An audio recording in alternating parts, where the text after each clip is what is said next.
3,700억 원. LIG 넥스원이 구미산업단지에 방산 전용 생생기지를 짓기 위해 투입하는 금액입니다. 이 숫자를 보통 이렇게 해석합니다. 캐펙스 늘린다. 생산 늘린다. 그래서 매출 늘어난다. 하지만 방산에서 이 해석은 거의 맞지 않습니다.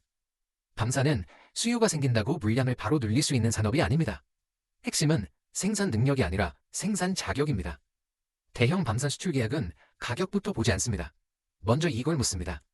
이 시스템을 설계부터 생산, 시험, 품질, 후속 지원까지 한 회사가 책임질 수 있느냐? 이 조건을 문서로 증명하지 못하면 입찰 테이블에 아예 앉지 못합니다.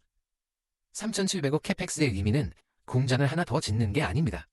완결형 생산 체계를 국내 기준이 아니라 해외 수출 기준으로 다시 맞추는 작업입니다. 이게 없으면 수출은 항상 부분 납품에 머뭅니다. 이게 있으면 주계약자가 됩니다. 즉, 이번 투자는 매출을 늘리기 위한 투자가 아니라 수출 계약에 참여할 수 있는 자격을 확보하는 투자입니다. 이번 생산기지 투자의 핵심은 공장 그 자체가 아닙니다. 국내용 납품 확대도 아닙니다. 방향은 명확합니다. 수출용 풀라인 구축입니다. 지금까지 LIG 넥스원의 수출은 대부분 이렇게 나뉘어 있었습니다. 유도무기 따로, 레이더나 항공전자 따로, 체계는 고객이 통합. 이 구조에서는 계약 금액이 커질 수 없습니다. 왜냐하면 책임이 쪼개지기 때문입니다. 해외 방산 수출에서 진짜 큰 계약은 항상 같은 조건을 요구합니다. 한 회사가 무기체계 전체를 하나의 패키지로 납품할 수 있느냐, 유도무기, 항공전자, 통제 시스템, 시험과 인증, 후속 유지까지 이걸 한 세트로 책임질 수 있느냐. 이번 생산기지는 이 질문에 대한 답입니다. LIG 넥스원이 개별 프로젝트를 따내는 회사에서 플랫폼 단위로 공급하는 회사로 포지션을 올리고 있다는 신호입니다. 이 변화가 생기면 달라지는 건 단순합니다. 계약 단위가 커지고 계약 기간이 길어지고 후속 매출이 자동으로 따라옵니다. 그래서 이 투자는 공장을 늘리는 이야기가 아니라 수출 구조를 바꾸는 이야기입니다. 이제 위성 이야기로 가보겠습니다. 천리안 위성 5호. 미국 L3 해리스와 협력. 이 뉴스를 시장은 이렇게 해석합니다. 방산 기업이 우주까지 확장한다. 포트폴리오 다변화다. 하지만 이 해석은 핵심을 놓칩니다. 여기서 중요한 건 우주가 아닙니다. 핵심은 개발 방식입니다. 이번 사업은 민간 주도로 위성 개발 전 과정을 직접 수행합니다. 설계, 시험, 통합, 검증까지. 이건 기술 과시용 프로젝트가 아닙니다. 시스템 통합 역량을 실제 사업으로 증명하는 과정입니다. 방산에서 위성은 단독 사업이 아닙니다.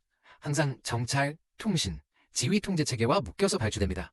즉, 위성을 만들 수 있느냐보다 중요한 건 이겁니다. 이 복잡한 시스템을 처음부터 끝까지 책임질 수 있느냐. 이번 경험은 향후 군 위성, 정찰 통신 체계에서 LIG 넥스원이 직접 수주 주체로 들어갈 수 있는지를 검증하는 단계입니다. 여기서 현실적인 질문 하나 하겠습니다. 주가 많이 올랐는데 지금 들어가도 되나? 이 질문 피할 필요 없습니다. 맞습니다. 기대는 이미 꽤 반영됐습니다.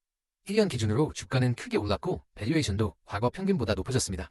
그래서 단기적으로 횡보가 나오거나 조정이 나와도 전혀 이상하지 않습니다. 이건 과열 신호라기보다 속도 조절 구간에 가깝습니다. 다만 여기서 많은 투자자가 한 번 더 착각합니다. 이 구간을 곧바로 고점으로 단정하는 겁니다. 문제는 기준이 다릅니다. 이 회사를 올해 실적 기준으로 보면 비싸 보입니다. 하지만 지금 진행 중인 건 실적 사이클이 아니라 수출 구조 전환입니다. 구조가 바뀌는 기업은 주가가 한 번에 끝나지 않습니다. 빠르게 오르기보다 확인될 때마다 단계적으로 재평가됩니다. 그래서 지금 밸류에이션의 핵심은 싸냐 비싸냐가 아니라 이 구조 변화가 어디까지 실제로 확인되느냐입니다. 이 기업을 볼 때 핵심은 딱 하나입니다. 속도입니다. 얼마를 투자했느냐가 아니라 그 투자가 언제 수주로 연결되느냐. 3,700억 캐펙스가 언제 첫 해외 계약으로 반응하는지, 위성 개발 경험이 언제 단발 프로젝트를 넘어서 실질 계약으로 이어지는지. 이게 확인되기 전까지는 주가는 앞서서 움직일 수 있고 중간에 멈출 수도 있습니다. 그래서 다가오는 실적 발표에서 가장 중요한 건 숫자가 아닙니다. 매출 성장률도 아니고 이익률도 아닙니다. 수주 흐름에 변화가 있는지, 그리고 그 변화가 어느 시장을 향하는지. 경영진 코멘트에서 수출, 주 계약자, 통합체계라는 표현이 어디까지 구체화되는지, 이 속도가 보이기 시작하면 기업의 해석 기준이 바뀝니다. 물론 리스크도 분명합니다. 첫째, 방산은 정책과 예산에 직접적으로 연결된 산업입니다. 수출이 늘어난다고 해도 계약 속도는 기업이 전부 통제할 수 없습니다. 둘째, KPX는 항상 먼저 나갑니다.